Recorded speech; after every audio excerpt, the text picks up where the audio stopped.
Assalamualaikum warahmatullahi wabarakatuh. Waalaikumsalam warahmatullahi wabarakatuh. Bismillahirrahmanirrahim. Alhamdulillahirabbil alamin wassalatu wassalamu ala Rasulillah sallallahu alaihi wasallam. Saya ucapkan terima kasih kepada teman-teman mahasiswa angkatan 2021 dalam mata kuliah Pendidikan Kewarganegaraan. Untuk mengawali perkuliahan siang hari ini, mari kita awali dengan berdoa kepada Allah Subhanahu wa taala. Semoga kita diberikan ilmu yang bermanfaat. Berdoa mulai.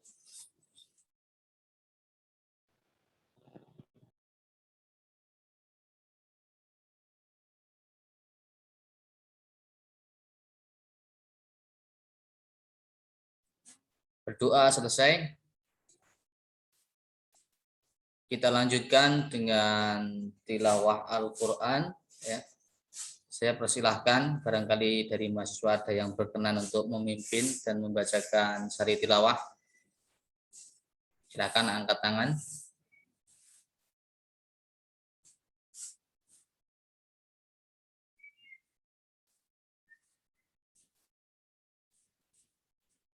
Kalau tak ada, saya tunjuk. Baik, saya minta tolong Mas Adiwira untuk memimpin tilawah dan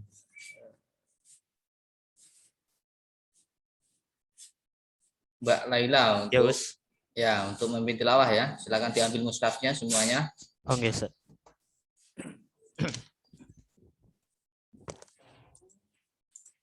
Dan yang menerjemahkan adalah Mbak Laila.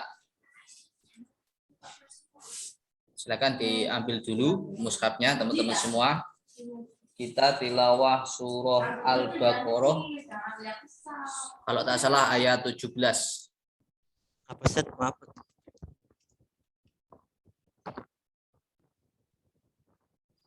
Ya, Ustaz. Ya, silakan dibuka Mas. Surah Al-Baqarah.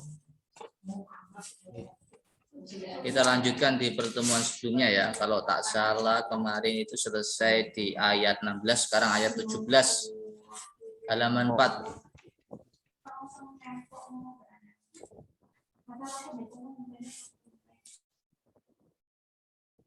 Saya baca satu halaman nih, Ustaz. Ya, betul Mas. Dibaca satu halaman ayat 17 sampai ayat 24. Nanti yang menerjemahkan Mbak Laila.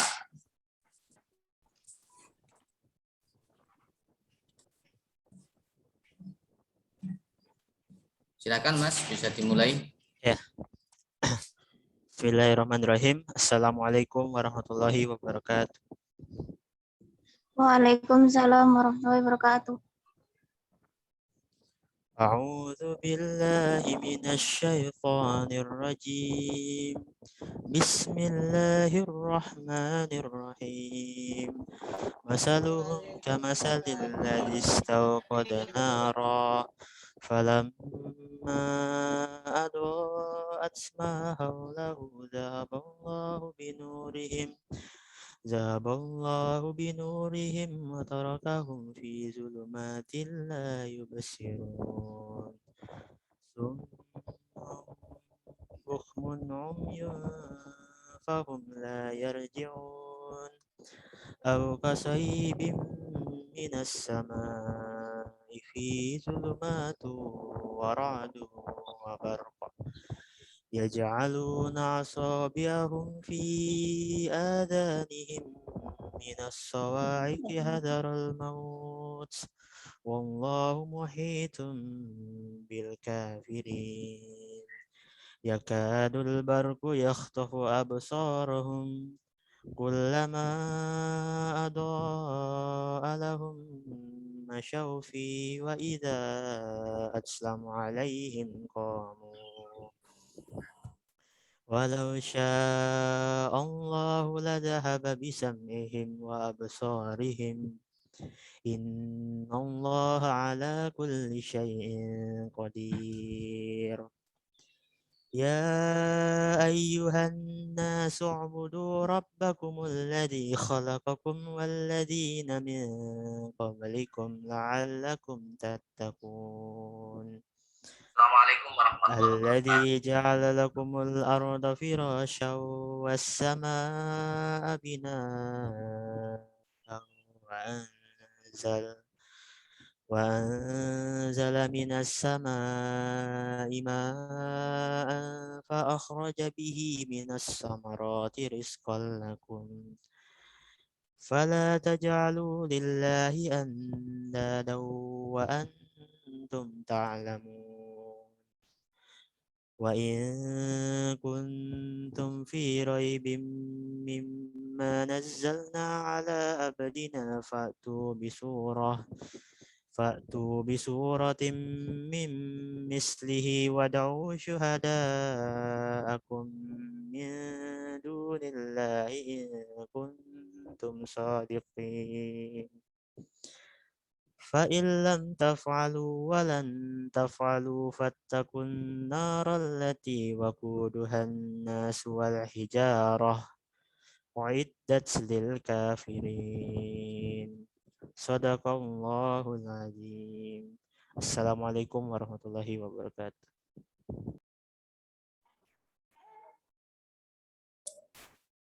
Saya persilakan Mbak Laila untuk menerjemahkan.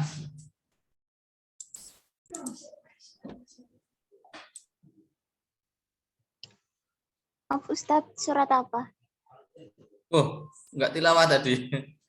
Surah Al-Baqarah ayat 17 sampai 24.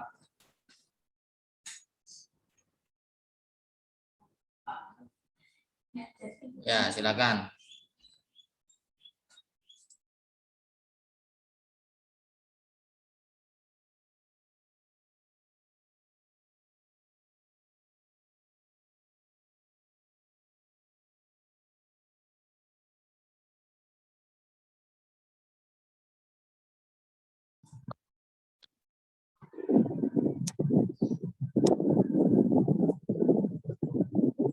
Sudah ketemu Mbak Laila?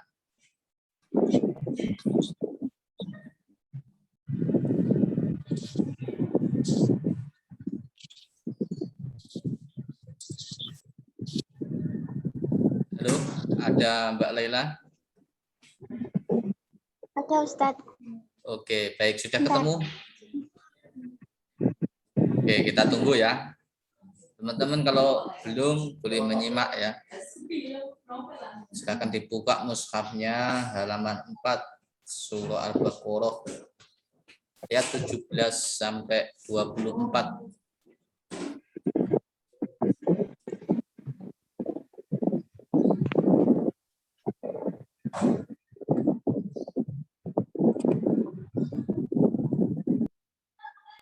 Quran surat Al-Baqarah ayat 17 sampai 24.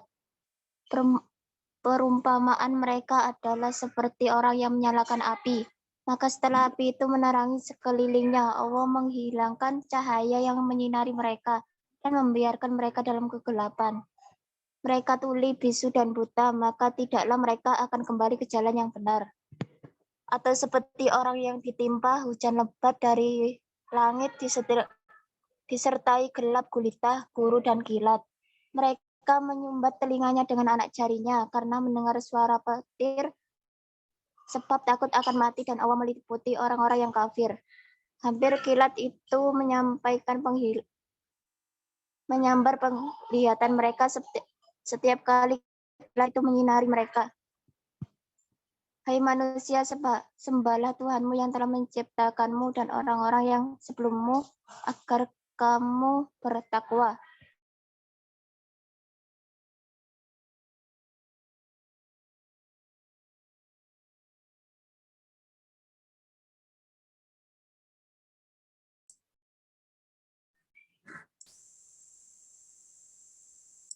Lanjut, Mbak. Dan jika kamu tetap dalam keraguan tentang Al-Quran yang kami wahyukan kepada hamba kami Muhammad, buatlah itu surat saja yang semisal Al-Quran itu dan ajaklah penolong-penolongmu selain Allah jika kamu orang-orang yang benar.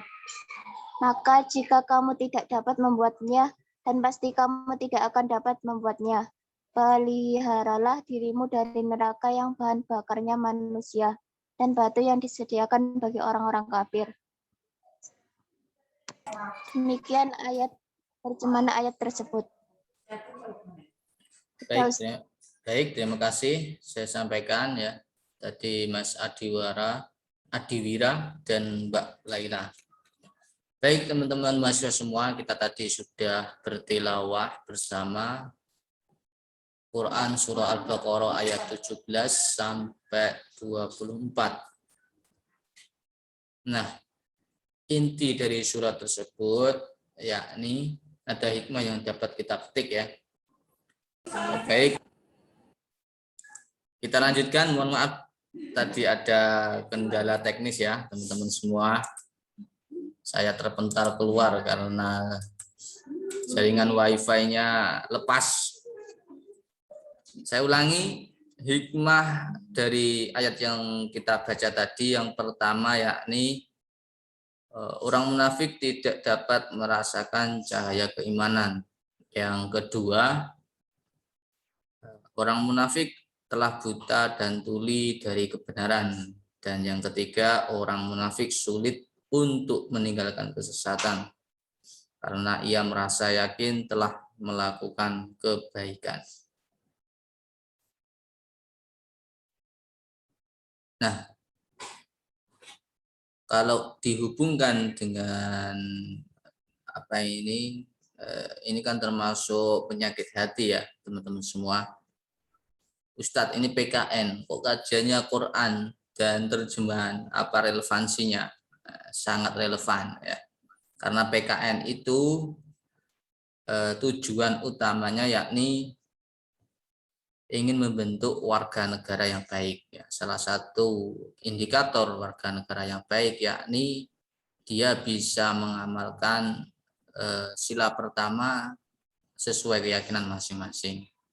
Nah, kita sebagai orang Islam ya harus mempelajari dan melaksanakan dengan sungguh-sungguh ajaran Islam tersebut. Nah, salah satunya adalah tilawah sebelum memulai perkuliahan dan kita mencoba mendalami bersama makna dan hikmah dari Al-Quran yang telah kita baca. Ya, walaupun di sini saya bukan ahlinya tafsir atau bahasa Arab terkait dengan isinya, tapi sekarang insya Allah mudah ya, kita bisa membaca terjemahan dan kita secara konteks dan teksnya kita bisa membaca dengan penghayatan yang kita lakukan bersama. Nah, kembali lagi ke bahasan munafik tadi ya. Munafik ini kan masuk penyakit hati. Nah, ada hadis ya, ini dari Sa'id Al-Khudri bersabda, ini terjemahannya ya. Ini hadis riwayat Imam Ahmad. Hati ini memiliki 4 kondisi ya. Hati bersih dari sifat khianat dan tipu daya. Ia laksana lampu yang bersih bersinar hati orang mukmin. Yang kedua, hati yang tertutup dari kebenaran. Nah, ini adalah hatinya orang kafir. Yang ketiga, hati yang terbalik, ya ini hati orang-orang munafik yang mengetahui kebenaran tapi mengingkarinya. Dan yang keempat, hati yang memiliki 2 wajah, keimanan dan kemunafikan. Kemudian dijelaskan pula terkait dengan masih di penyakit hati ya. Ini Quran yang saya baca di sini ya. Ini relevansi dari ayat 24 terkait masih di penyakit hati.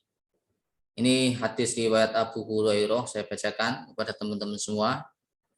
Surga dan neraka saling berdebat. Neraka berkata, aku dipenuhi orang-orang yang sombong dan durhaka. Sedangkan surga berkata, begitu juga aku tidak memasuki selain orang-orang yang lemah. Maka Allah berfirman kepada surga, engkau adalah rahmatku, aku merahmati hamba-hamba yang aku kehendaki. Dia berfirman kepada neraka, engkau adalah siksaku, aku menyiksa hamba-hambaku yang aku kehendaki dan masing-masing kalian ada penghuninya. Nah, kalau kita tarik ke belakang, ya tadi kan hikmah ayat 17 sampai 18. Kemudian di sini ada sedikit asbabun nuzulnya, ya saya bacakan lagi. Sejumlah sahabat menjelaskan bahwa kedua ayat ini, yakni ayat 19-20 ya, yang artinya setelah dibacakan Mbak Laila tadi, hujan lebat dari langit yang disertai kegelapan petir kilat. Mereka menyumbat telinga dengan jari-jari mereka, menghindari suara petir itu karena takut mati. Allah meliputi orang-orang kafir. Orang kafir menyumbat telinganya karena mendengar petir ya saat hujan. 20, hampir saja kilat itu menyambar penglihatan mereka. Setiap kali kilat itu menyinari, mereka berjalan di bawah sinar itu. Dan apabila gelap menerpa mereka, mereka berhenti. Sekiranya Allah menghendaki, niscaya Dia hilangkan pendengaran dan penglihatan mereka. Nah, asbabun nuzulnya ya, bahwa ayat yang saya bacakan ulang terjemahnya tadi, ini berkenaan dengan dua orang munafik Madinah yang lari dari ajaran Rasulullah dan menuju tempat orang-orang musyrik. Di perjalanan mereka ditimpa hujan lebat dan guruh yang dahsyat. Akibat ketakutan mereka kembali pulang menyesali perbuatan mereka. Kemudian mereka menghadap Rasul untuk kembali memeluk agama Islam. Dari ayat ini ya, kita sedikit belajar bahwa salah satu penyakit hati adalah kemunafikan. Munafik ini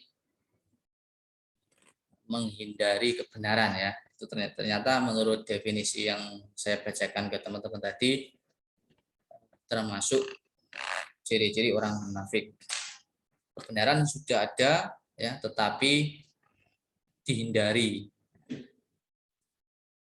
Ini kalau kita baca beberapa referensi memang mengatakan orang-orang Yahudi, Nasrani itu kan juga terkenal dengan orang munafik ya, yang mengingkari kebenaran. Semoga kita dijauhkan dari hal demikian. Terima kasih saya sampaikan kepada semuanya, teman-teman angkatan 2001 yang datang tepat waktu. Bagaimana kabar kalian semua? Semua sehat? Alhamdulillah sehat.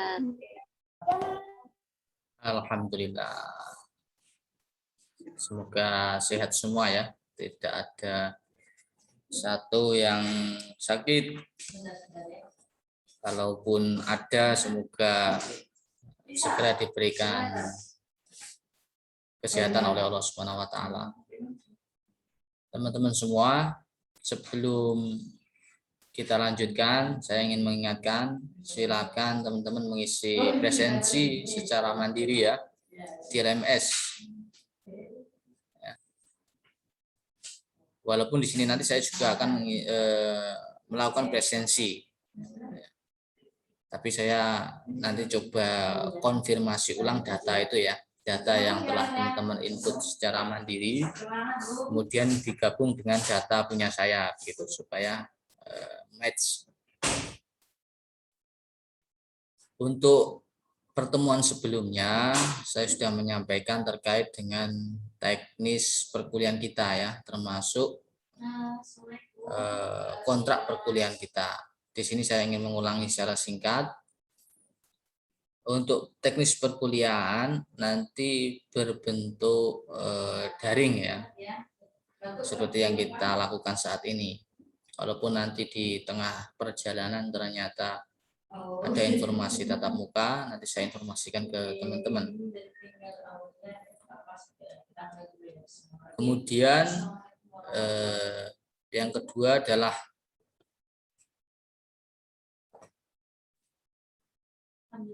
perkuliahan ini dilaksanakan secara sinkronus dan asinkronus ya. Sinkronus itu tatap muka seperti saat ini, dan nanti bergantian asinkronus ya, yakni melalui LMS. Nah, ini ada pertanyaan bagus. Ini dari Mas Fitrah. Saya belum masuk LMS. Nah, silakan masuk Mas Fitrah ya. Untuk caranya silakan masuk e-learning ya. Masuk nanti kan di STKIP. Pilih yang PGSD. Karena core-nya PKN ada di PGSD gitu ya. Masuk di PGSD, kemudian nanti klik PKN atau Pendidikan Kewarganegaraan. Nanti di tengah-tengah ada tulisan Enroll Me begitu ya, atau enroll kalau nggak salah. Nah, itu diklik nanti langsung masuk. Gitu ya. Jikalau ada yang ditanyakan sebelum saya lanjutkan, saya persilahkan teman-teman.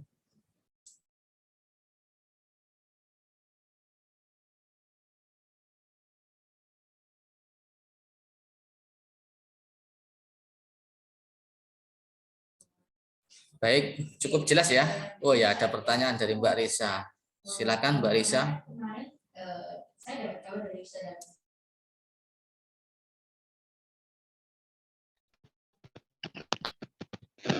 Ya Ustadz, apakah suara saya terdengar? Ya, jelas. Iya. Ya begini Ustadz, kemarin kan untuk presensi kan sudah diupload. Apakah presensi hari ini atau dari yang pertemuan pertama? Oke. Nah, suaranya agak putus, tapi insya Allah saya tangkap pertanyaannya ya. Untuk presensi di form atau Google Form itu mulai berlaku hari ini ya. Untuk pertemuan pertama kemarin manual di saya, jadi nggak perlu 2 kali, cukup 1 kali hari ini saja ya teman-teman. Gitu, jadi mulai berlaku hari ini Mbak Risa. Ada lagi? Tapi kemarin saya udah ngisi. Oh, yang sudah ngisi nggak apa-apa. Ya, yang sudah ngisi ya berarti ada data double, tak masalah ya. Nggak masalah Mbak Cynthia, jangan khawatir ya. Nanti saya udah ngisi nilainya berkurang, tidak. Justru. Jadi untuk pertama ini kita masih tahap penyesuaian dan perapian administrasi perkuliahan ya. Jadi yang kemarin belum sempurna, ya kemudian kita coba perbaiki bertahap. Ada lagi? Terkait tugas akhir, masih ingat dalam mata kuliah ini? Itu sama Laila 2021 masih ingat ya? Jadi kemarin saya enggak itu Ustaz, jadi boleh diulang apa enggak Ustaz? Boleh diulang apa enggak? Boleh. Baik teman-teman, kemarin nampaknya banyak yang tertinggal ya. Mungkin karena informasinya kan belum merata. Baik, ini saya akan ulangi. Saya buka dulu dokumennya.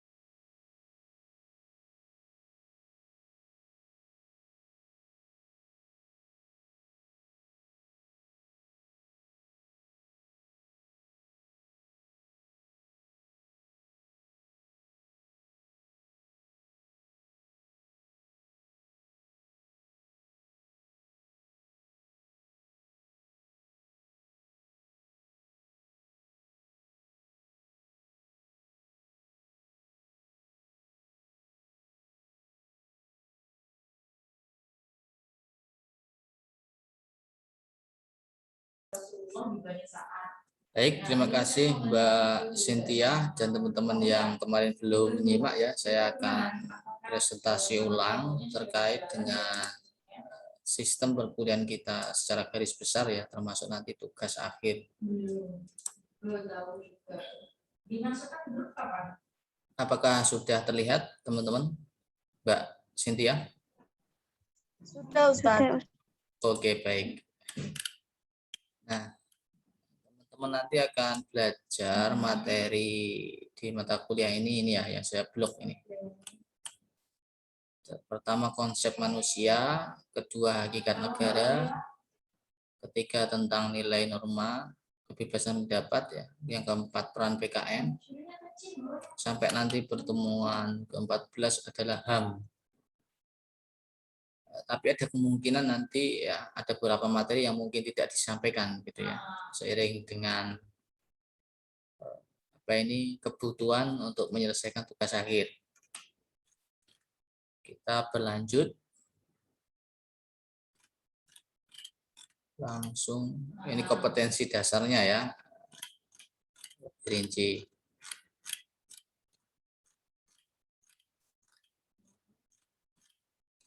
Bawah masih bergerak Mbak ya, Mbak Cynthia? Iya, Ustaz. Masih bergerak. Oke, baik, langsung ke tugas ya.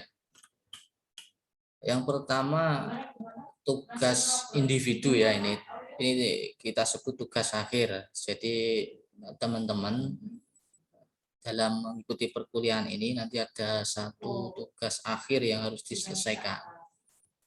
Apa itu? Yakni membuat karya tulis tentang PKN dan anti korupsi ya. Boleh pilih salah satu atau kedua-duanya. Nah, tugas ini nanti dipublikasikan di penerbit yang terdaftar. Ya, tugas yang dikumpulkan adalah file asli yang diterbitkan dan link URL jika itu penerbit online. Gitu ya. Jadi membuat karya tulis, temanya tentang PKN dan anti korupsi, dipublikasikan. Kemana tempat publikasinya? Bisa di koran, bisa di majalah, bisa di jurnal, bisa di prosiding, bisa di penerbit buku, dan penerbit lainnya.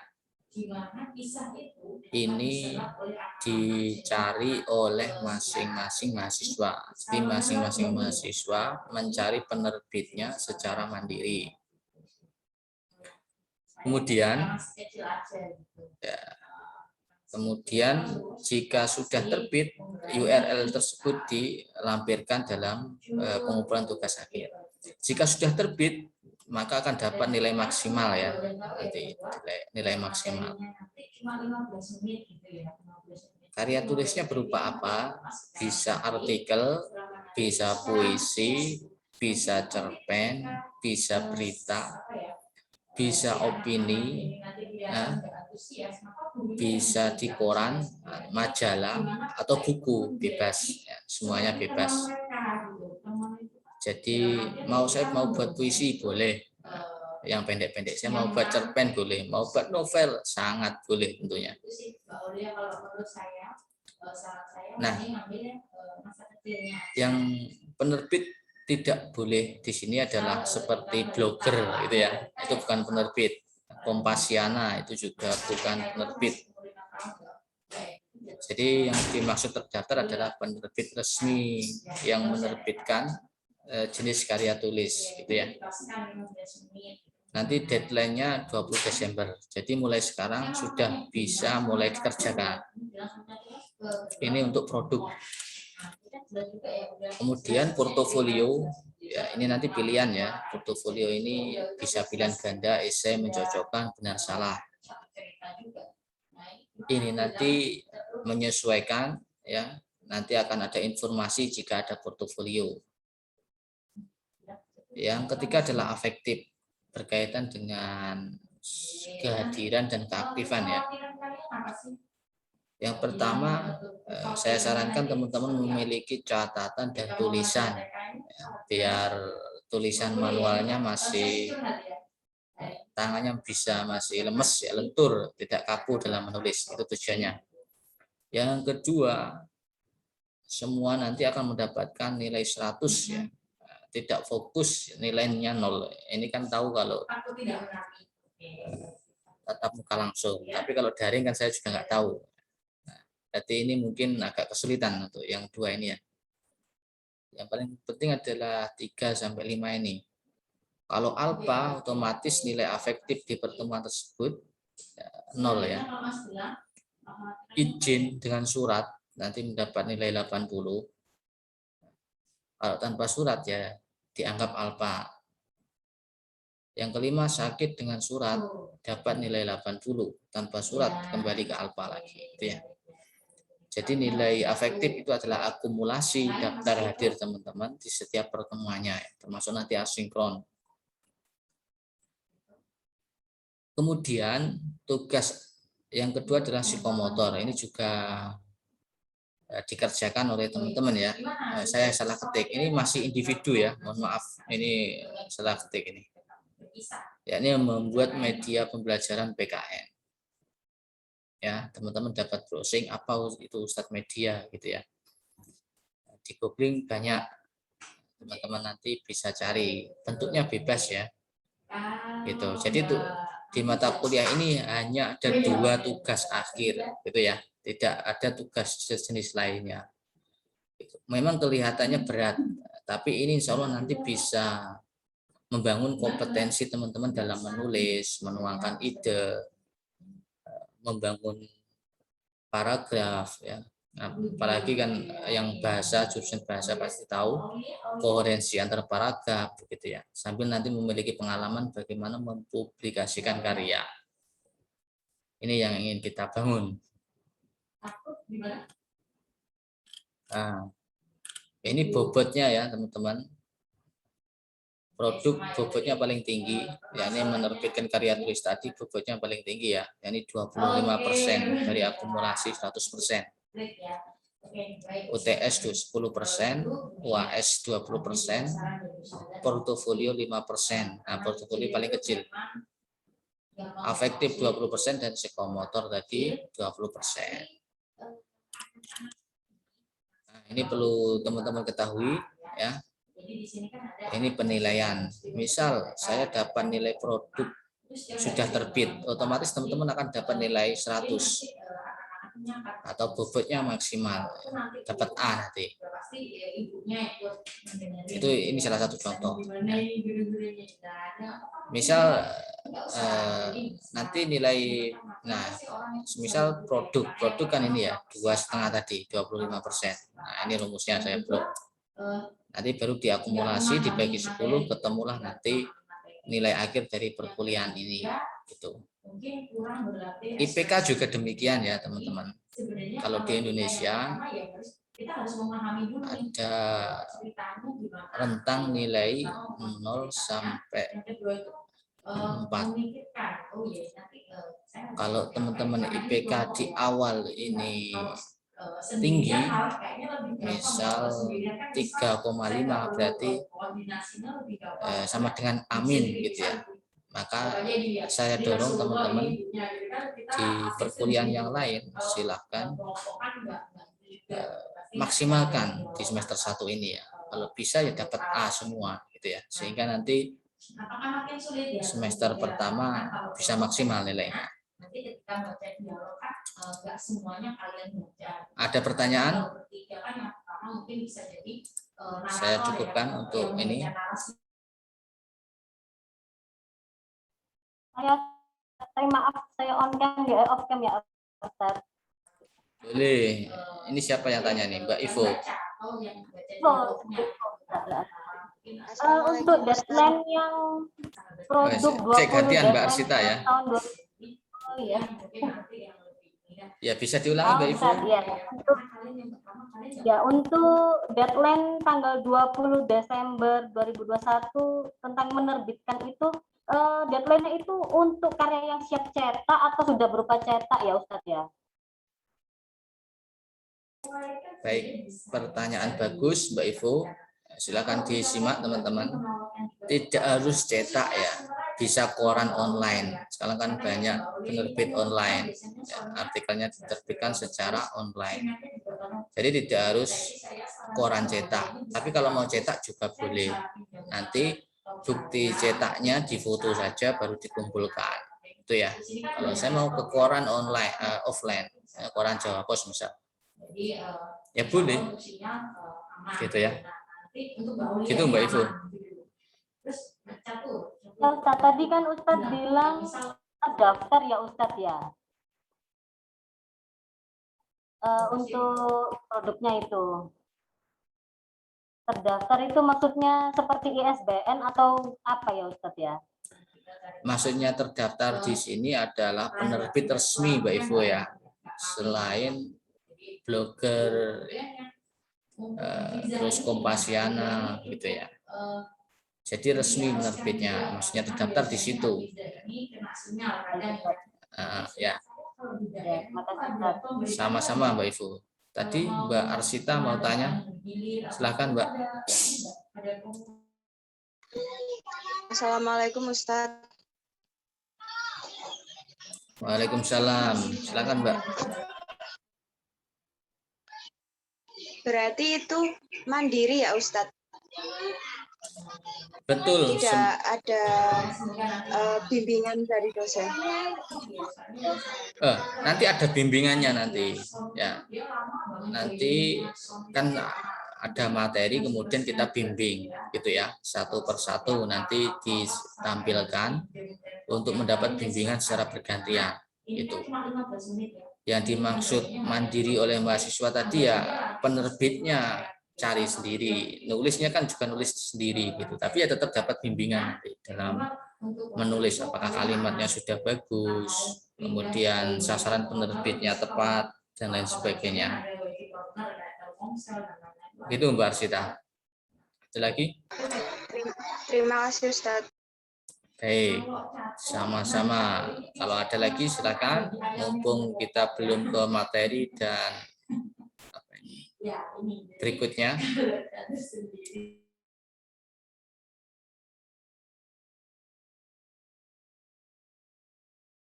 Ya, Assalamualaikum. Silakan. Waalaikumsalam Mas Yazid, silakan.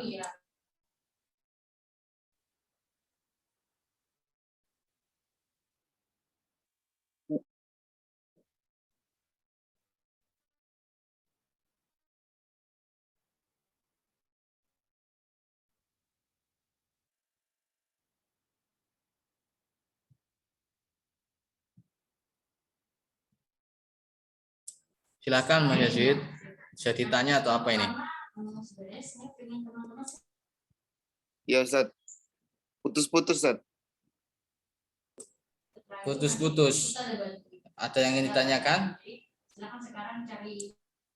Ada Ustaz. Silakan.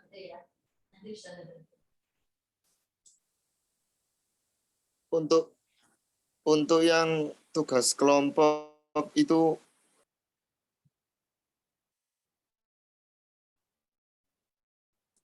tidak ada tugas kelompok Mas Yazid ya. Semua tugas individu. Tadi saya salah ketik itu di situ. Ya, semuanya. ada, Ustaz. Ya, semua Terima individu. kasih. Ya, sama-sama. Ada lagi?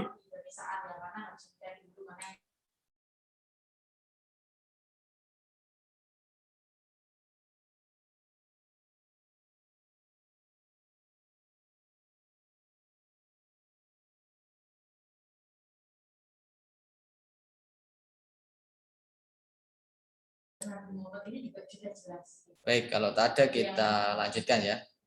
Mohon maaf suara saya masih jelas ya, terdengar Mas Hamzah. Jelas, Mas. Oke, saya mohon maaf. Jelas. Ya, saya mohon maaf kalau suaranya tepuk ya, memang ruangannya berdekatan. Baik, kita memasuki materi pertama ya, teman-teman semua. Semoga jelas. Saya akan share lagi.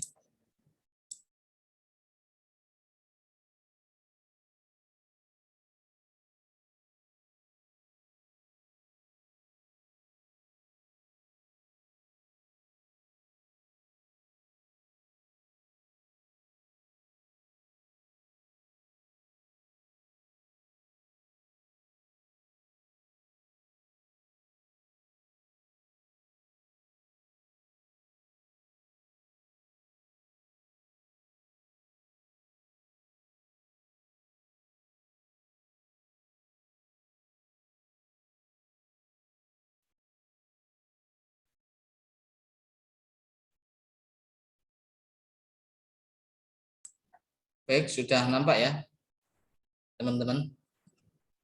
Sudah, Ustaz. Oke, baik. Nah, Di dalam PKN, ya teman-teman semua, kita tidak terlepas dari konsep manusia, masyarakat, dan kehidupan berbangsa. Nah, apa yang dimaksud konsep manusia? Yang pertama yakni manusia ini sebagai makhluk yang unik, ya. Manusia memiliki unsur jasmani, rohani, fisik, psikis, raga, dan jiwa. Nah, jadi teman-teman, ini setiap kita masing-masing memiliki jasmani, fisik, rohani berkaitan dengan spiritual, yang kedua fisik, ini berkaitan hal-hal jasmani tadi ya. Jadi ini saling terkait, jasmani fisik ya, rohani jiwa ya, psikis. Nah, ini kalau diringkas unsur ini ya, ini ada namanya akal, hati, fisik, dan jiwa gitu ya. Makanya tadi kalau di Islam kan ada penyakit hati, terus akal itu hubungannya dengan keterampilan berpikir, terus kemampuan menalar, dan sejenisnya. Setiap kita harus bisa mengharmoniskan dari unsur-unsur ini, gitu ya. Jangan sampai kita hanya fisik saja yang kita perhatikan tanpa memperhatikan akal dan rohani dan psikis kita. Kalau salah satu saja ini tidak seimbang, maka berakibat kepada diri kita ya. Diri kita yang tidak sesuai kodratnya. Misal jasmani sehat, fisik sehat ya, tapi rohani, psikis, raga, jiwanya tidak sehat ya, nanti seperti orang gila gitu ya. Teman-teman perhatikan, orang gila itu fisiknya sehat tetapi jiwa, psikis, dan akalnya tidak sehat. Sebaliknya ya, kalau rohani kita sehat, fisik tidak sehat, kita juga jadi merepotkan orang lain. Teman-teman dapat perhatikan orang yang fisiknya itu tidak sehat, dia sakit, namun akal, hati, jiwanya sehat, dia tidak bisa berbuat banyak. Jadi konsep kodrat ini harus ada di diri kita. Nanti korelasinya apa? Nah, ya korelasinya ini peran kita sebagai seorang warga negara, gitu ya. Salah satu indikator warga negara yang baik tadi kan banyak ya. Bisa mengamalkan agama, bisa kontribusi terhadap pembangunan negara, dan lain sebagainya. Nah, untuk bisa demikian, semua unsur ini harus ada pada diri kita. Nah, semua ini itu tidak ada yang sama ya. Bahkan anak kembar siam pun dia tidak akan sama unsur-unsurnya. Jadi pasti memiliki ciri khas, keunikan atau karakteristik. Nah, apa yang menjadi penyebab ya? Dia bisa penyebabnya gen karena keturunan atau fenotip atau faktor di luar gen. Nah, ini nanti akan membentuk sebuah pribadi. Ini yang paling penting ya. Kepribadian ini mengarah kepada karakter. Makanya seorang warga negara yang baik, dia memiliki kepribadian dan karakter sesuai dengan tujuan negara. Sebaliknya, yang dia tidak bisa mengharmoniskan unsur kodrat manusianya, dia tidak akan bisa atau berbanding berbalik dengan yang diharapkan oleh negara. Teman-teman dapat membayangkan ya, Kalau orang gila itu mana bisa kita ajak untuk berkontribusi terhadap pembangunan negara. Sebaliknya, ya, orang yang sakit itu juga apakah bisa? Tentunya tidak. Ini adalah konsep manusia sebagai seorang individu. Yang kedua, manusia adalah makhluk sosial. Dia memiliki keterhubungan antar satu dengan yang lainnya. Coba teman-teman bayangkan kalau hidup di hutan sendiri, ya, pasti susah, dan untuk memenuhi kebutuhan sendiri pun juga akan sulit. Makanya kita ini hidup bergerombol, ya, hidup di kota, di desa. Kalau kita hidup sendirian di hutan, tidak bisa. Nah, apa yang membedakan antara manusia tadi dengan yang lainnya? Ya, ini adalah akal dan insting, gitu ya. Kalau hewan dengan manusia tadi, ya, walaupun juga sama sebenarnya, ya, punya insting, tetapi hewan tidak memiliki akal. Dia tidak bisa berpikir seperti manusia. Makanya hubungan makhluk individu dengan sosial, maka individu terlebih dahulu yang harus dibetulkan, ya. Jadi harus bisa menyelaraskan. Jangan sampai teman-teman belajar namun karena tidak selaras tidak bahagia, berarti jiwanya sakit. Atau teman-teman mengerjakan tugas tetapi akalnya tidak digunakan, bisa saja nanti copy paste, gitu ya. Ya, karena mencontoh ide atau karya orang lain tanpa menggunakan akalnya sendiri untuk membuat tugas tersebut. Atau menghadapi kehidupan, ya, dia stres, kemudian ada berita, ya, dia dikejar pinjol, akhirnya gantung diri, bunuh diri, ya. Berarti dia psikisnya ini tertekan. Maka untuk menjadi warga negara yang baik, ya semuanya harus harmoni, selaras, ya. Jadi akal yang ada di otak, kemudian psikis, hati yang ada di dalam dada ini, dan fisik yang seluruh anatomi dari ujung kepala sampai ujung kaki, kita harus bisa menselaraskan.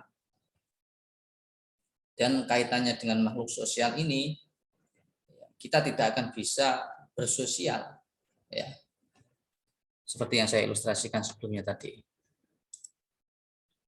Nah, pertanyaan besarnya, apa karakter saya, ya, ciri khas di diri saya ini apa, gitu ya.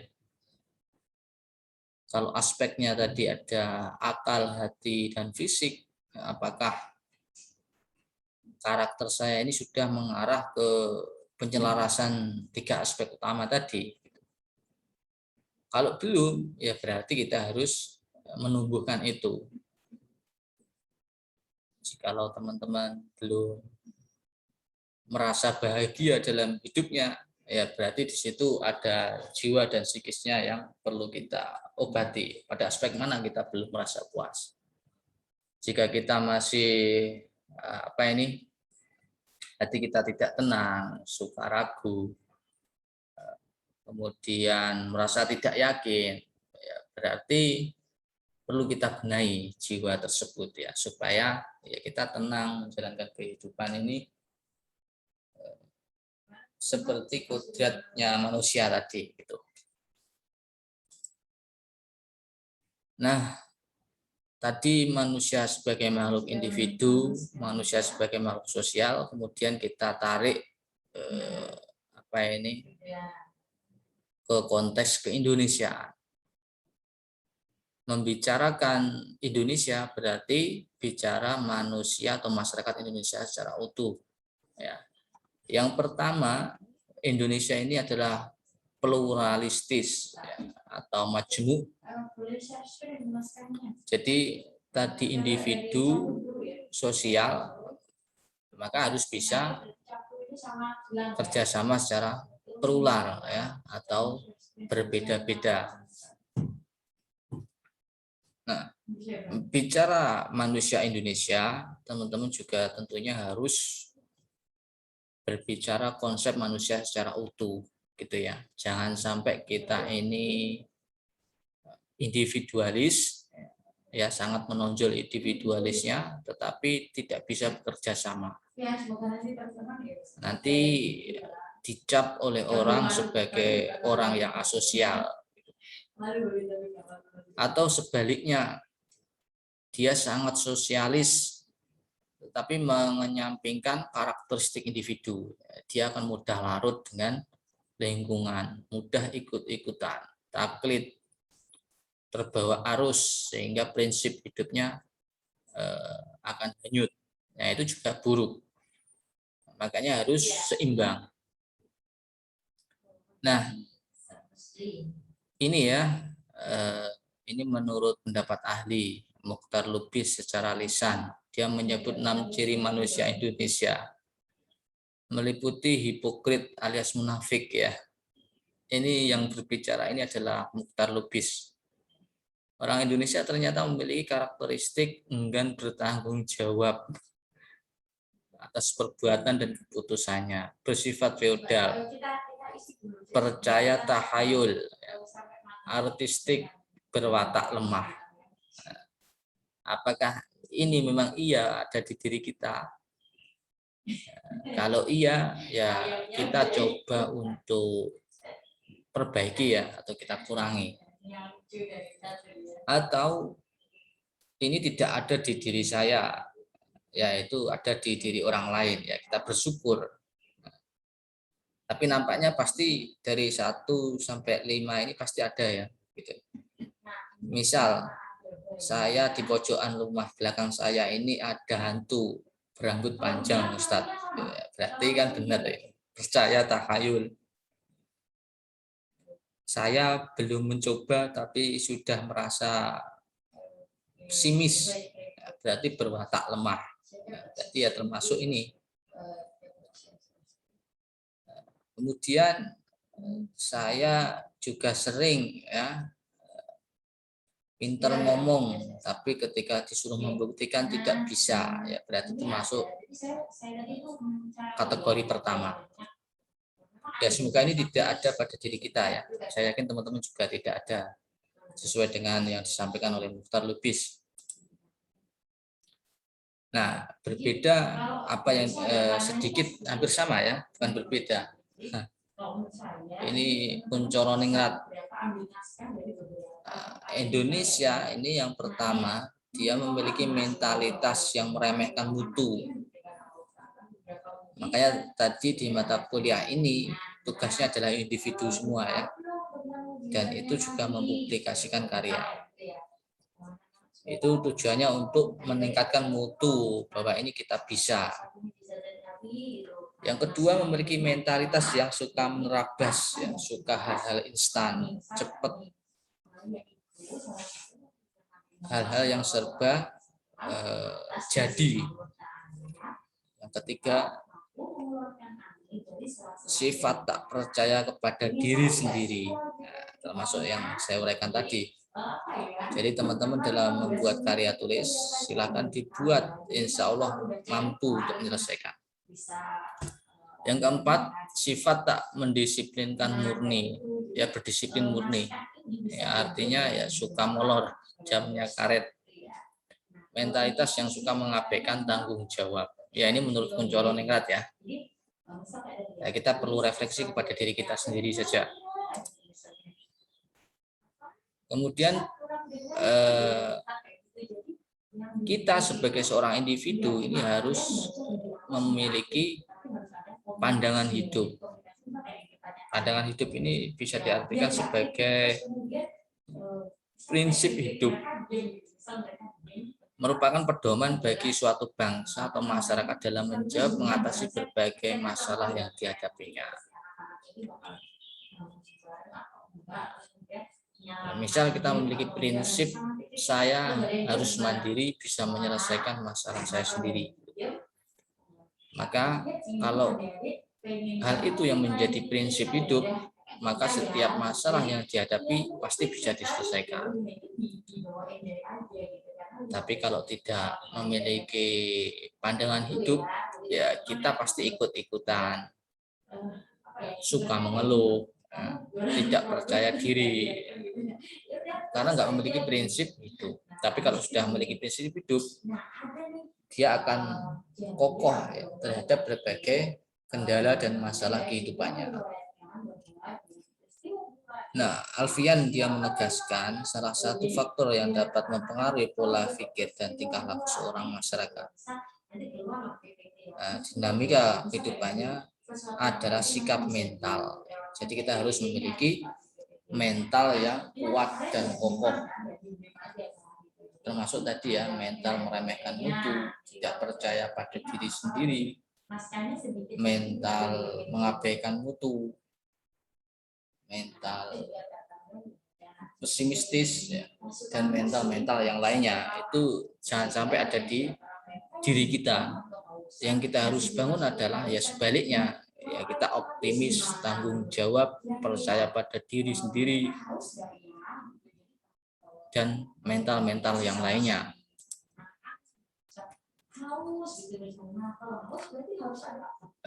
Kemudian ini ada model ya yang berkaitan dengan tata kehidupan bermasyarakat. Yang pertama adalah model pertama ini pemikiran berkaitan dengan sistem nilai, norma tata kehidupan. Jadi setiap masyarakat pasti memiliki nilai dan norma. Yang kedua, pemikiran yang berkaitan dengan pengetahuan teknis ya, bersifat mekanis. Jadi setelah ada nilai normal, yang kedua ini ada pengetahuan yang bersifat prosedural. Nah, tindakan seorang atau kelompok pada dasarnya merupakan gambaran dan manifestasi dari pola pikirnya. Nah, ini sama dengan seorang muslim ketika berdoa ya. Kalau dia yakin doanya dikabulkan, pasti dikabulkan oleh Allah Subhanahu wa taala. Namun sebaliknya ya, apabila dia berdoa namun tidak yakin karena pola pikir dan gambaran di pikirannya itu tidak yakin, berarti ya tidak terkabul. Jadi sebenarnya pola pikir ini memiliki pengaruh yang sangat besar dalam tindakan dan perilaku kita sehari-hari. Kalau kita terbiasa berpikir positif, berpikir yang baik-baik, berpikir optimis, ya pola perilaku dan sikap kita ya mencerminkan pola pikir yang demikian tadi. Namun sebaliknya, kalau kita suka menganggap remeh, berpikiran negatif, kemudian menganggap hal-hal itu buruk semua, ya itu sesuai yang kita pikirkan. Maka pola pikir inilah harus kita kedepankan sebelum tindakan dan sikap-sikap lainnya.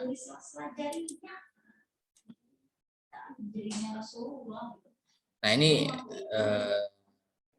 pertanyaan ya.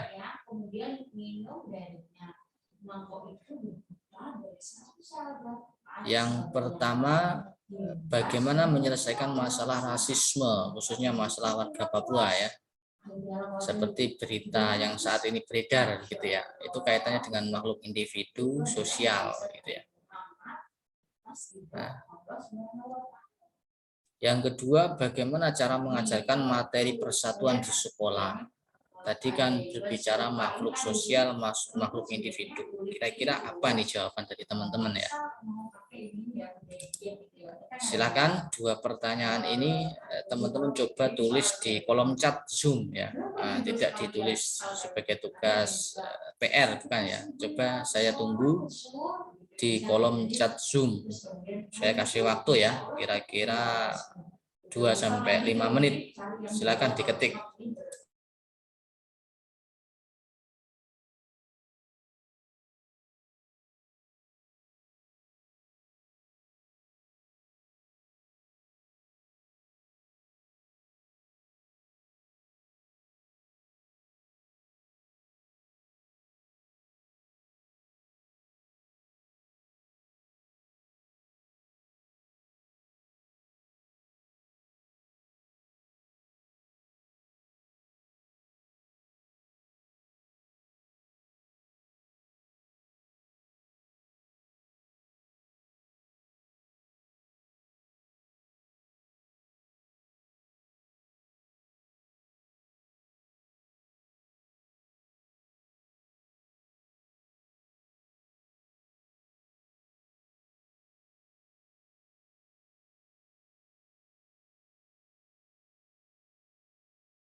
Silakan ya, sudah saya copy soalnya di kolom chat Zoom. Teman-teman silakan jawab juga di kolom chat Zoom ya. Saya kasih waktu 5 menit ya untuk berpikir.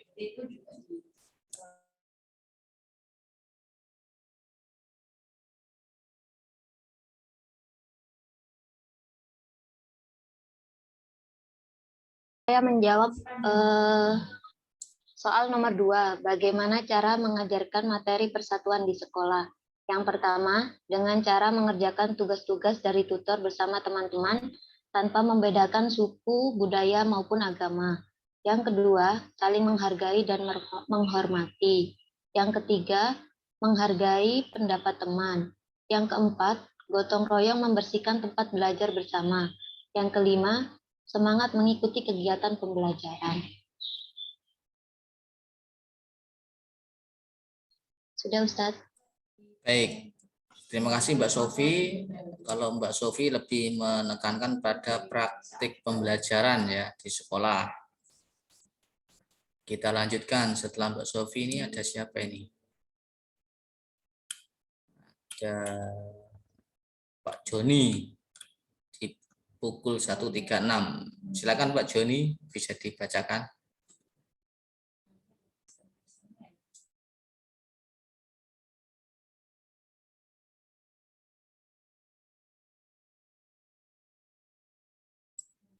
Di unmute Pak Joni. Iya. Terima kasih. Oke, Ustaz. Saya menyoroti mengenai rasisme ya, Ustaz, yang ada di Papua. Yaitu bisa melakukan apa? Duduk bersama, diselesaikan, membangun komunikasi yang bagus untuk tidak membedakan ini itu antara satu kelompok dengan yang lain, membungkam atau komunikasi yang bagus baik secara langsung maupun di media cetak, elektronik dan lain sebagainya, itu menumbuhkan komunikasi-komunikasi yang bagus, tidak saling menuduh antara satu dengan yang lain. Kebanyakan yang ada perpecahan di sana adalah komunikasi, di mana gampang disulut sekali warga yang ada di sana itu, sana itu hal-hal yang sekecil apapun, karena mungkin satu keadaan yang meliputi apa yang ada di sana, lebih mudah sekali untuk kita. Jadi menurut saya duduk bersama, berkomunikasi yang baik, yang bagus untuk sama-sama kita sadar bahwa kita satu bangsa. Terima kasih. Terima kasih Pak Joni. Kalau saya bisa meringkas, kalau Pak Joni ini meningkatkan kesadaran diri bahwa memang Indonesia ini majmuk atau pluralis. Berikutnya setelah Pak Joni ini ada siapa ini?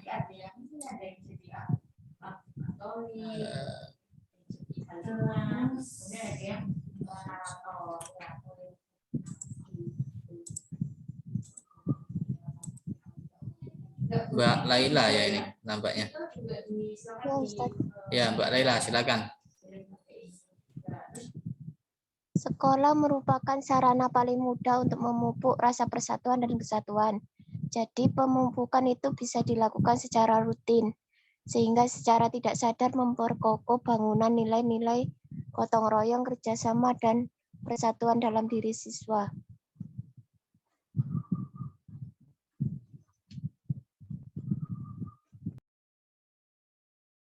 Oke, baik. Hampir sama ya dengan Mbak Sofi, nampaknya Mbak Lela ini menekankan pada pembelajaran di kelas. Terima kasih. Kita lanjutkan. Berikutnya Mbak Ika. Silakan Mbak Ika disampaikan secara verbal. Ya Ustadz. Untuk pertanyaan yang nomor 2, nomor 1 dulu ya Ustadz, untuk yang rasisme, mungkin bisa diawali dari pendidikan ya. Penanaman pendidikan untuk menghargai sesama, untuk menghormati satu sama lain, sadar akan perbedaan, seperti itu. Jadi Kalau untuk yang nomor 2, kita sebagai seorang pendidik harus bisa menanamkan nilai-nilai Pancasila terlebih dahulu. Sebelum ke persatuan, mungkin kita ke cinta tanah air dulu. Dengan cara mungkin di sekolah dapat mengadakan acara lomba-lomba antar kelas. Dari situ nanti kan akan tumbuh rasa persatuan di antara murid-murid. Gitu, Ustaz. Terima kasih. Terima kasih, Mbak Ika. Ini sama ya, lebih menekankan pada praktek pembelajaran di kelas. Bagus sekali ya, sudah konkret idenya. Kita lanjutkan ke Muhammad Rifki. Silakan, Mas. Disampaikan secara verbal biar semua memiliki kesempatan berpendapat. Ya, Ustaz.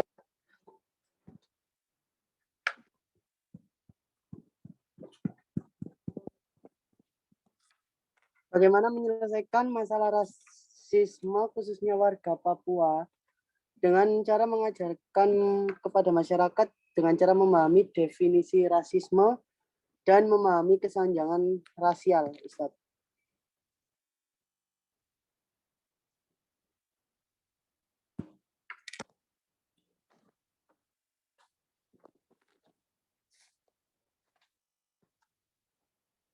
Sudah, Ustaz. Baik. Tadi di saya agak putus-putus, Mas Rifki. Bisa diulangi singkat, Mas Rifki? Bentar, Ustaz. Bagaimana menyelesaikan masalah rasisme, khususnya masalah warga Papua, dengan cara mengajarkan kepada masyarakat dengan cara memahami definisi rasisme dan memahami kesenjangan rasial. Baik, sudah saya bisa tangkap. Untuk Mas Rifki ini menekankan kepada pemahaman ya, berarti kalau kaitannya makhluk individu tadi lebih menekankan pada aspek akal pikiran. Ya, terima kasih Mas Rifki. Ya, Ustaz. Berikutnya Mas Yazid, saya persilahkan untuk berpendapat sesuai urutan di Zoom ya, ini di chatnya. Silakan Mas. Ya Ustaz. Rasisme di Papua bisa diselesaikan dengan menyadarkan mereka betapa pentingnya kehidupan dan membangun komunikasi di antara mereka dan saling membantu. Ustaz. Sama ini ya, bersama, yakni menekankan aspek berpikir, kesadaran. Kemudian Mbak Cynthia, silakan. Untuk permasalahan rasisme di Papua, sebaiknya meningkatkan kualitas pendidikan serta memberikan pendekatan pada setiap lapisan masyarakat yang ada di Papua, Ustaz. Untuk yang kedua, dengan adanya pelajaran PPKN di sekolah adalah salah satu cara mengajarkan Bentar, Ustaz.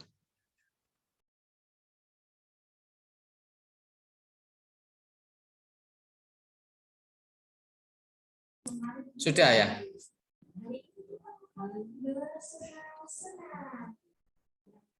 Oh, membaca tulisannya sendiri.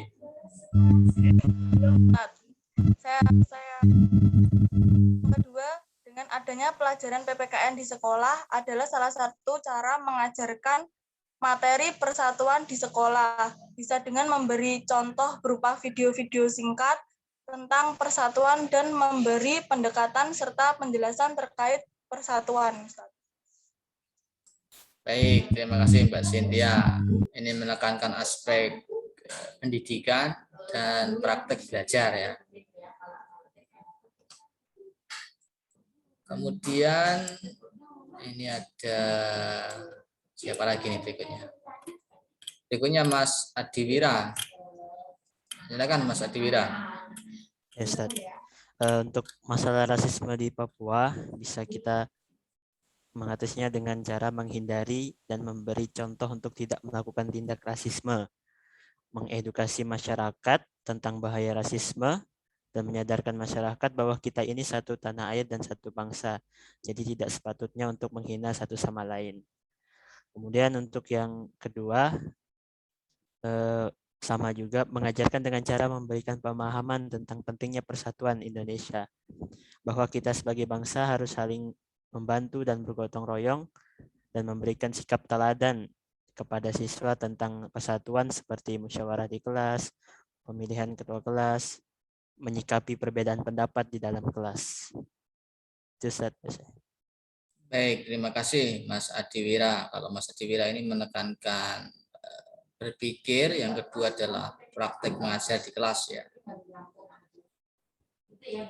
Berikutnya Mbak Ivo, saya persilahkan. Ya Ustadz, ini sepertinya saya langsung ke masalahnya ya Ustadz ya, masalah yang lagi viral sepertinya ya. Kalau menurut saya itu, kalau untuk kasus yang saat ini sih, masalah rasisme yang OPM itu sebaiknya aparat itu merangkul agar tidak ada kesenjangan ya, kesenjangan hak gitu ya istilahnya. Kalau itu yang pertanyaan pertama, kalau untuk jawaban yang kedua, itu mengadakan proyek sekolah yang melibatkan nyawa, yang melibatkan perkembangan makhluk hidup. Kalau saya melihat itu yang seperti di Jepang, seperti merawat hewan peliharaan sekolah, kayak gitu. Nah, itu akan tumbuh rasa persatuan, dan ketika mereka saling bergantian bertugas, nanti akan ada rasa tanggung jawab juga. Kalau misalkan gagal dalam merawat hewan tersebut, akan ada rasa kecewa yang sangat besar dan pastinya mereka akan seperti merasa berdosa gitu Ustaz. Nah, kalau menurut saya itu seperti itu. Jadi kalau udah merasa berdosa kan pasti ada rasa wah gagal ya persatuan kerjasama kami, seperti itu Ustaz.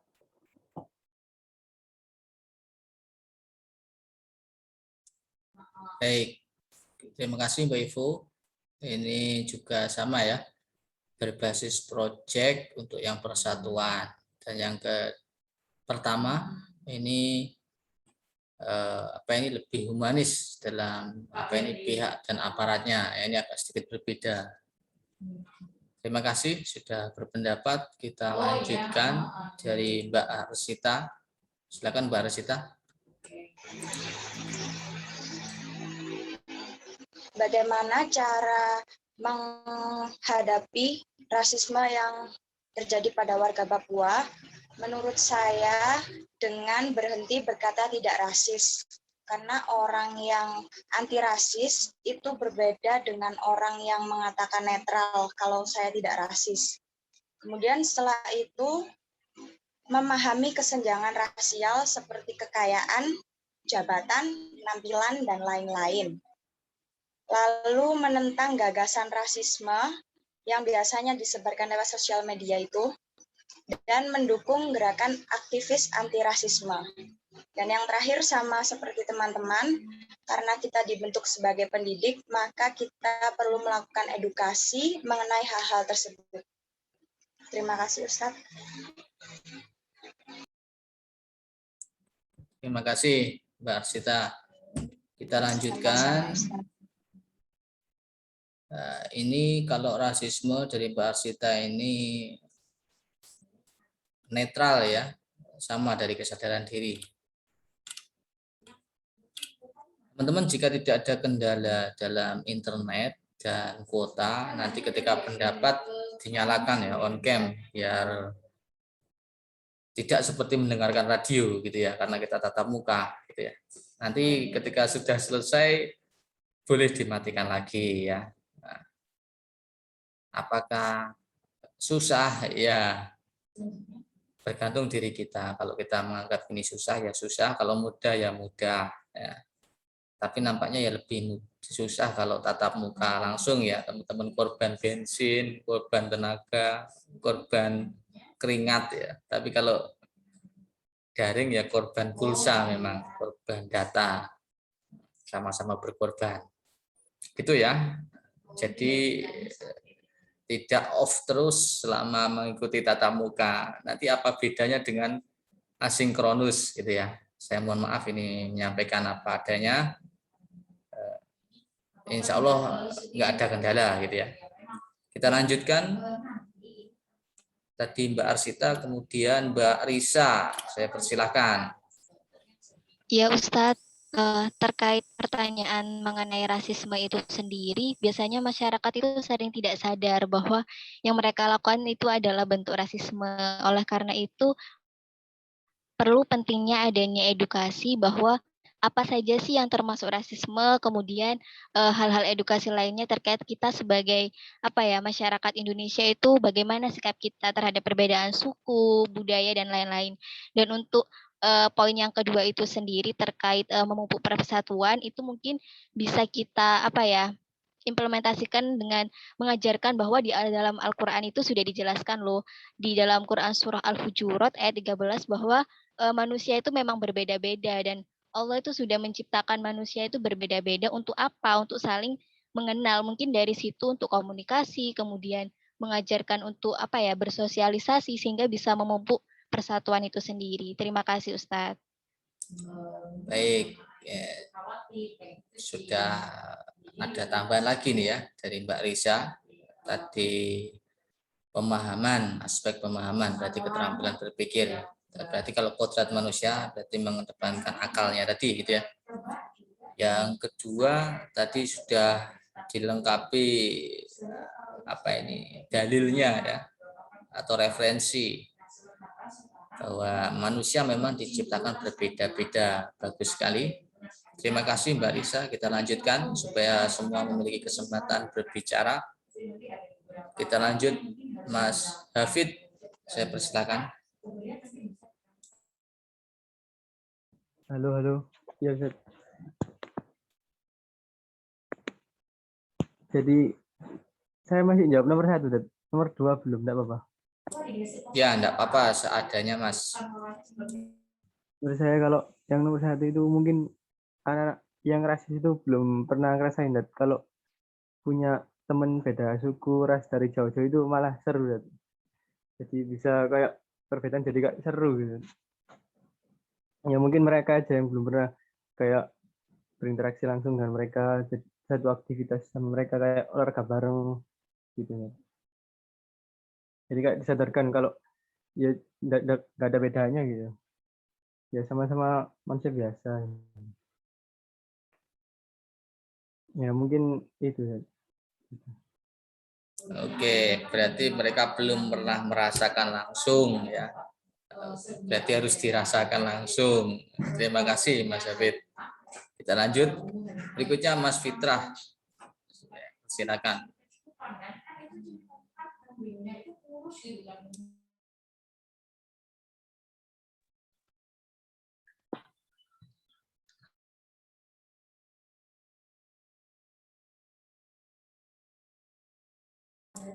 Silakan Mas.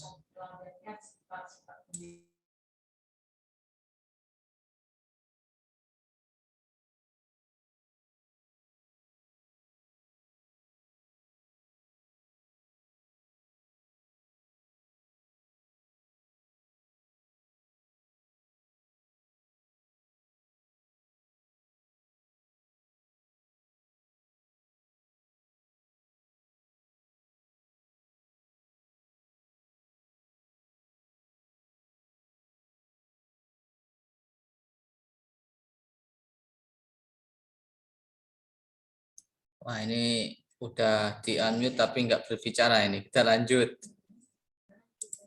Berikutnya, sudah habis ini yang berpendapat ya. Berarti belum semuanya ini ya. Baik, yang belum semuanya langsung saya tunjuk berarti ya, biar berbicara ini. Berikutnya Mbak Dwi Cahyanti. Silakan Mbak Dwi.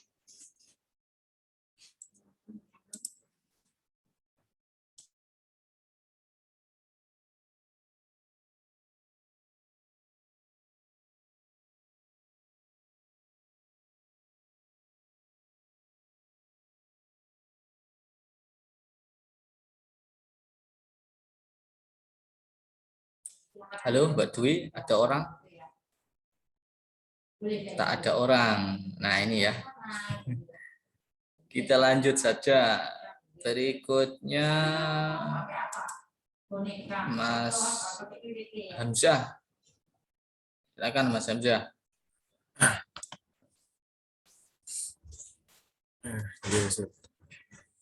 Ya, untuk pertanyaan pertama tadi, bagaimana cara menyelesaikan rasisme? Kalau menurut saya perlu tahu latar belakangnya yang bakal jadi rasis. Mungkin karena apa ya? Mereka beda warna kulit, terus kok yang warna hitam nggak enak dipandang atau apa, terus jadi rasis. Nah, itu kan semua udah ciptaan Allah, mulai dari yang kulit hitam, kulit putih, kulit yang warna kulit kuning langsat, itu semua udah ciptaan Allah. Jadi kita perlu menerimanya. Nggak boleh rasis lagi, nggak boleh saling menghina, nggak boleh. Mungkin itu yang untuk nomor 1. Nomor 2, pertanyaannya apa tadi? Nomor 2 itu bagaimana cara memupuk persatuan? Untuk memupuk persatuan sendiri ya bisa untuk di kelas sering-sering mengadakan kerja kelompok ya. Nah, ya nggak sering juga sih, mungkin ada beberapa pertemuan itu tugas kelompok untuk memupuk persatuan mereka, untuk kerjasama, dan persatuan dari mereka. Ya mungkin itu dari saya. Terima kasih Mas Hamzah. Kalau Mas Hamzah ini mengedepankan analisis terlebih dahulu ya. Mengapa bisa rasis? Yang kedua, lakukan praktek di kelas, saling mengenal, kerjasama dan lain sebagainya. Terima kasih Mas Hamzah. Kita lanjutkan berikutnya Mbak Rozanatu. Saya persilakan.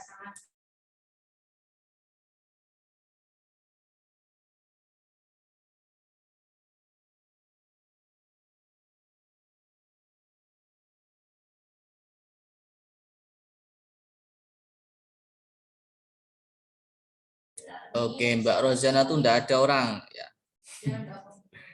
Ini ada orang atau enggak ini? Oke, kita beranjak ke Mbak Nisrina. Saya persilakan. Ya, Assalamualaikum Ustadz. Mohon maaf untuk tidak menyalakan kamera karena laptop saya kurang memadai. Ya, terima kasih. Enggak apa-apa, Mbak Nisrina. Nampaknya lebih tidak memadai punyanya Pak Joni itu, gelap.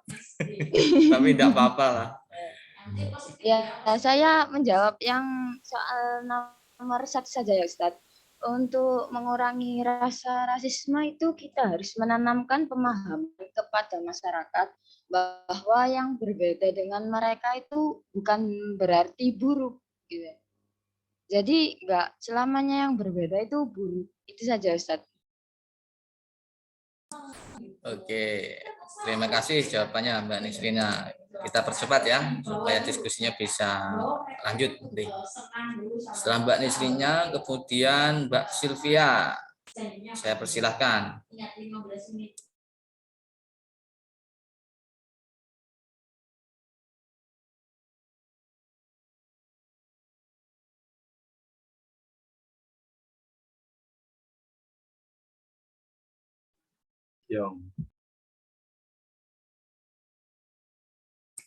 Ini juga sama ya, nggak ada orang. Saya ganti lagi, Mbak Dian Nur. Saya persilakan.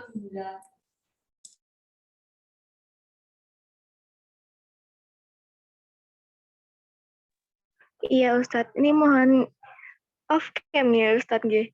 Karena paketannya untuk Ya, muntup-muntup, ya muntup-muntup, boleh, nggak menyalakan. Silakan Mbak Dian. Ya, saya mau menjawab yang soal pertama tadi. Jadi menurut saya kalau misal beradu argumen sama orang yang beda ras, kita coba untuk menggunakan kata-kata yang halus dan bijak gitu, Ustadz.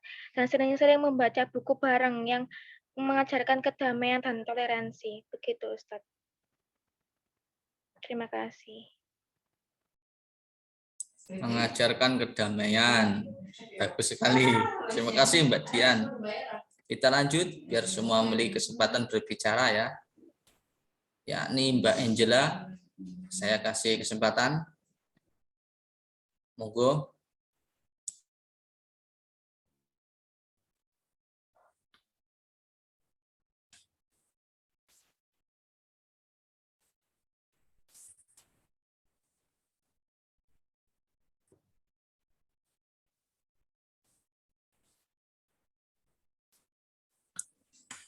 Tidak ada orang lagi.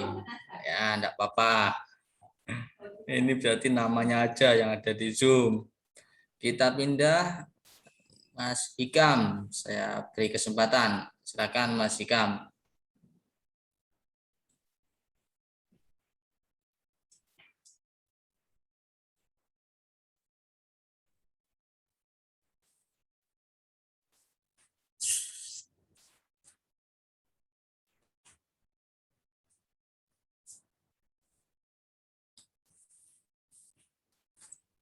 Enggak ada lagi orangnya ya. Ini yang kuliah Zoom-nya. Orangnya enggak. Kita lanjut. Mas Aldi, saya kasih kesempatan.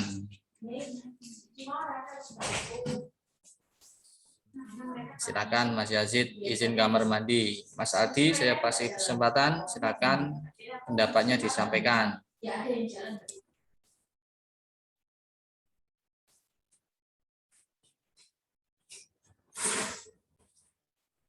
Oh, lagi kerja. Mohon maaf ya, enggak apa-apa. Sudah semua ya?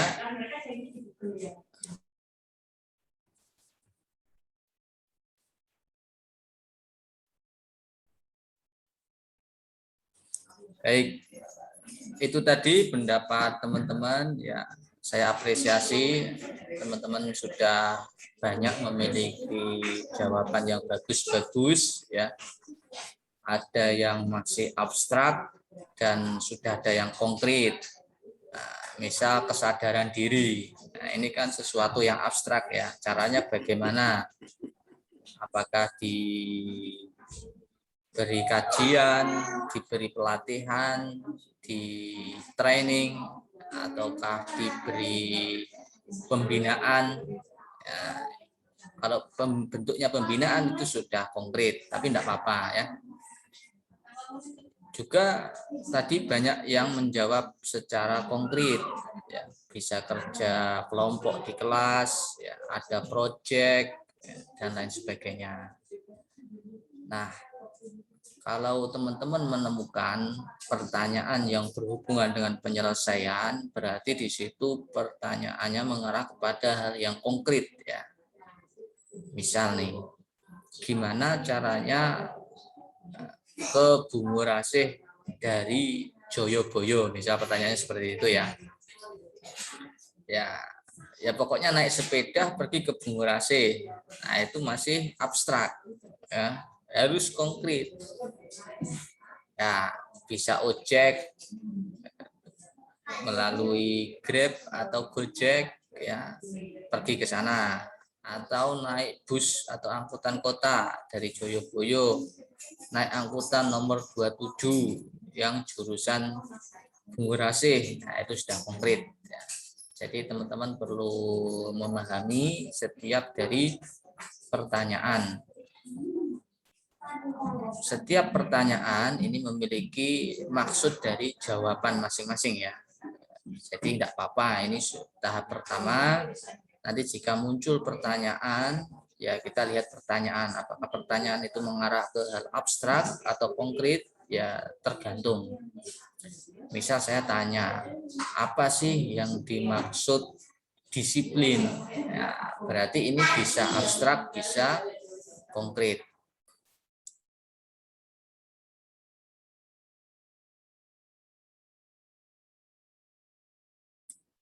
Baik, itu ya terkait dengan cara menjawab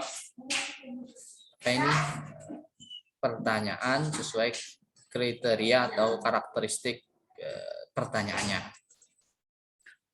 Teman-teman semua, tadi kita sudah belajar ya hakikat dari manusia sebagai makhluk individu, manusia sebagai makhluk sosial, konteks manusia Indonesia yang pluralistik dan majmuk, dan tadi model-model.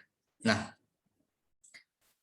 saya ingin menekankan ya bahwa setiap diri kita ini memiliki unsur tadi ya, terutama di unsur karakteristik sebagai manusia individu. Ya, tadi kan ada akal, hati, jiwa, psikis ya, fisik. Nah, itu bisa diringkas ya. Nah, akal, hati, dan fisik gitu ya. Hati bisa saja nanti masuk emosional, bisa masuk perasaan, bisa masuk kepekaan, bisa masuk penyakit hati tadi ya. Akal ini keterampilan berpikir, keterampilan memahami, keterampilan mengutarakan pendapat. Kalau fisik, ya fisik kita ini ya, mulai dari kepala, mata, hidung, kaki. Nah, karena kita memiliki itu, maka kita harus bisa menyeimbangkan, menyelaraskan, mengharmoniskan ya, antara tiga aspek tadi supaya kita menjadi kodrat manusia yang utuh ya. Tidak hanya kita sehat di pikiran saja, tetapi fisik dan hatinya rapuh. Nah, itu nanti ya lemah ya kalau kita tidak memiliki potensi lainnya ya, bisa merepotkan orang lain, menyusahkan orang lain ya, dan tidak bisa mandiri kemana-mana butuh bantuan ya, itu kalau sehat di pikiran saja, sedangkan fisiknya sakit. Kalau misal jiwanya saja yang sehat ya mudah mengalah ya, tidak pernah iri ya, tidak pernah ini merasa dendam dengan orang ya, terus kemudian tidak mau memaafkan ya, itu nanti menjadi apa ya, rasa yang mengganjal di hati kita ya. Pasti teman-teman pernah merasakan ini ya, ketika kita memiliki satu orang yang kita benci, tidak tahu sebabnya ya, tiba-tiba muncul ya saya benci si A ya. Berarti itu hati kita perlu kita benahi. Atau fisik kita sehat tapi akal dan hati tidak sehat ya, berarti ya seperti ilustrasi tadi ya, saya menganalogikan orang gila tadi. Fisik dia bisa berjalan, dia bisa makan ya, dia bisa ya mengusilin orang lain ya, tetapi pikirannya tidak sehat gitu ya. Nah, apa dari gambaran tersebut implikasi bagi kita masing-masing? Ya kita harus bisa mengharmoniskan. Jangan sampai kita manusia memiliki unsur-unsur tadi, ya kita masih sering sedih, ya, sering tidak bahagia, sering marah, ya, atau sering apa ya, julid ya, walaupun saya sendiri juga kadang julid ya, atau mungkin sering rebahan ya, sehingga otak kita tidak kita rawat ya, kita tidak bergegas untuk ibadah ya, hanya ngopeni misal pekerjaan saja atau mungkin hal-hal yang bersifat fisik saja ya, jangan ya, kita harus utuh gitu ya, jadi sesuai kodrat manusia. Kalau sudah demikian, kita misal sudah merawat akal, sudah merawat hati, sudah merawat fisik, insya Allah kita bisa memaksimalkan potensi di diri kita. Hal-hal tadi seperti rasis, seperti pertikaian, seperti permusuhan, cekcok, atau mungkin masalah lainnya yang hubungannya dengan manusia lainnya, insya Allah bisa kita hindari gitu ya. Karena kalau hati dan akal fisik kita ini sudah menyatu jadi satu ya, secara otomatis kita akan berpikir, misalnya ya, saya berkata A, apakah ini nanti bisa menyakiti dia? Nah, itu akan dipikir ulang sebelum dia mengatakan. Sebaliknya ya, kalau akal dan hatinya tidak seimbang ya, dia akan ceplas-ceplos gitu ya, tidak sejauh itu memikirkan. Kemudian kalau sudah demikian, ya berarti kita sudah menjadi manusia yang utuh. Ya. Nanti efeknya kita bisa bersosial, kita bisa bekerja sama, kita bisa memaklumi perbedaan, kita bisa komunikasi walaupun beda bahasa dan adat, gitu ya. Itu. Jadi ini yang harus kita tanamkan, dan ini pondasi dasar sebelum kita menjadi warga negara yang baik. Karena warga negara yang baik itu harus dimulai dari kodrat manusia yang utuh. Tanpa itu semua, ya teori-teori tentang hukum, teori tentang apa tadi praktek, ya itu tidak bisa dilaksanakan. Ya karena ada bagian dari kodrat kita yang tidak seimbang, seperti yang sederhana tadi saya sampaikan ya. Kalau misal hati kita rapuh, ya hidup kita tidak bahagia, ya, merasa kurang terus, gitu. Merasa hidup ini susah, sulit ya. Padahal kalau bisa kita lihat sisi positifnya banyak, gitu. Nah ini perlu kita refleksikan pada diri kita sendiri ya, sebelum mengarah kepada hal-hal yang sifatnya konkret dan itu berupa aspek materi-materi lainnya. Nah, ini sangat penting gitu ya. Dan ini menjadi pondasi dasar utama. Makanya kalau kita saat ini masih seperti yang saya ilustrasikan tadi ya, di Quran juga masih sering iri, masih sering jahilin teman kita, masih sering berpikiran negatif misal, atau mungkin menganggap wah saya ini kurang yakin ya sama Allah ya. Kok hidup saya lebih sulit daripada dia gitu ya, berarti ada bagian aspek jiwa atau rohani kita yang perlu kita perbaiki. Jadi ibaratnya untuk menjadi warga negara yang baik itu dimulai dari aspek atau unsur kodrat manusia yang lengkap ya, dari akal adanya di otak ya, kemudian hati, jiwa, psikis yang ada di hati, kemudian fisik kita sehat. Gitu. Insya Allah kalau kita bisa menselaraskan tiga aspek utama ini, saya yakin teman-teman akan menjadi seorang yang sempurna, ya, yang sukses, bisa memahami perbedaan, bisa menyelesaikan masalah, bisa berbaur dengan orang tanpa menyakiti, menjatuhkan, tanpa menganggap dia ini lebih jelek dari kita, atau bahasa lainnya chauvinisme atau yang lainnya yang sejenis. Itu barangkali ada yang teman-teman ingin simpulkan. Saya ingin mendengar pendapat beberapa ya, satu atau dua terkait dengan materi hari ini. Saya persilahkan kalau ada yang mau menyimpulkan langsung saja dibuka mikrofonnya langsung ya, sambil kalau nggak ada kendala on cam ya, biar saya nggak mendengarkan rekaman atau radio atau nanti ada bedanya dengan asinkronus. Saya persilahkan langsung saja ya, silahkan.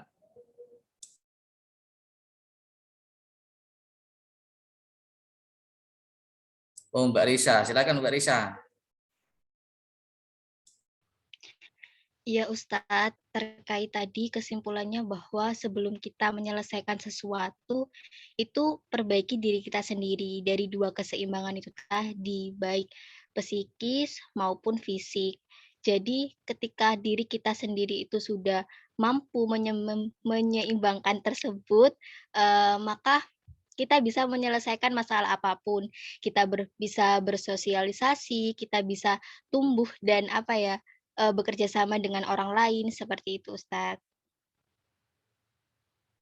Bagus sekali ya, simpulan dari Mbak Risa. Jadi semua kehidupan bisa diselesaikan jika kodrat atau unsur-unsur kita ini terpenuhi secara harmonis atau seimbang.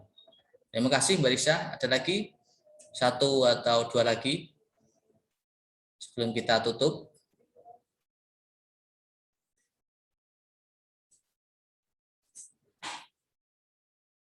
Ada tidak?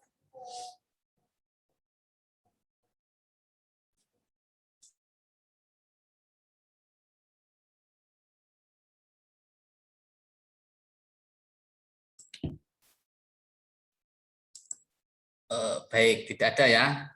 Oh, Mbak Ika, saya persilakan. Silakan Mbak Ika mau menyimpulkan. Saya kira nggak ada.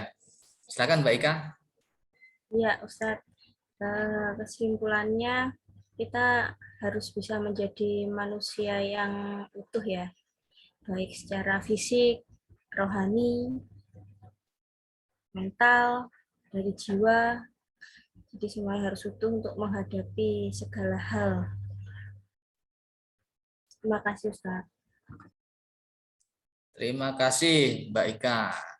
Untuk bisa menghadapi dunia dibutuhkan keutuhan dari unsur kemanusiaan. Ya, bagus sekali ini. Jadi quote nanti. Ada lagi, satu lagi? Mungkin dari teman-teman. Saya persilahkan. Cukup ya. Itu tadi kesimpulannya sudah dibacakan oleh teman kita ya.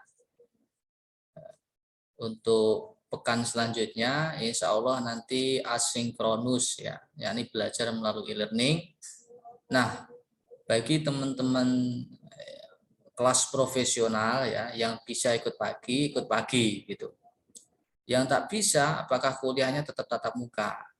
Nah, ini saya sistemkan rekaman ini nanti bisa dipelajari mereka mandiri, gitu ya. Jadi cukup mereka ini nanti mengisi presensi, gitu ya. Jadi saya informasikan, ini kan ada kelas profesional dari Pak Joni ini. Nanti kalau ada teman-teman yang bertanya, apakah ada tatap muka? Ya, tatap mukanya yang mendengarkan video ini, rekaman ini ya. Makanya ini saya rekam supaya dia bisa belajar langsung melalui ini. Karena juga saya memaklumi ya, teman-teman jika siang sudah bekerja, malam terus ikut kuliah, pasti ya capek, nggak maksimal.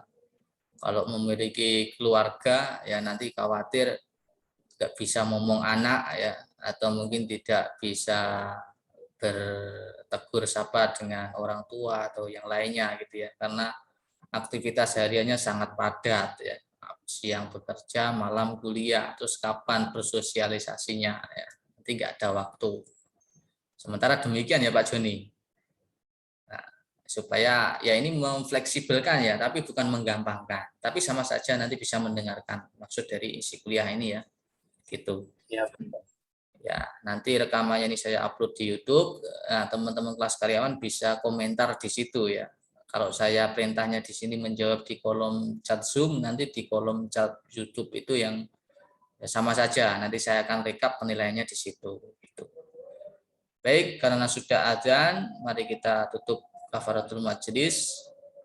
Subhanakallahumma wa bihamdika asyhadu an la ilaha illa anta astaghfiruka wa atubu ilaik. Terima kasih saya sampaikan kepada semua. Saya mohon maaf atas segala kesalahan dan kekurangan. Saya tutup dengan Assalamualaikum warahmatullahi wabarakatuh. Waalaikumsalam warahmatullahi wabarakatuh. Terima kasih Ustadz. Sama-sama. Terima kasih Ustadz. Sama-sama teman-teman semua. Saya N ya.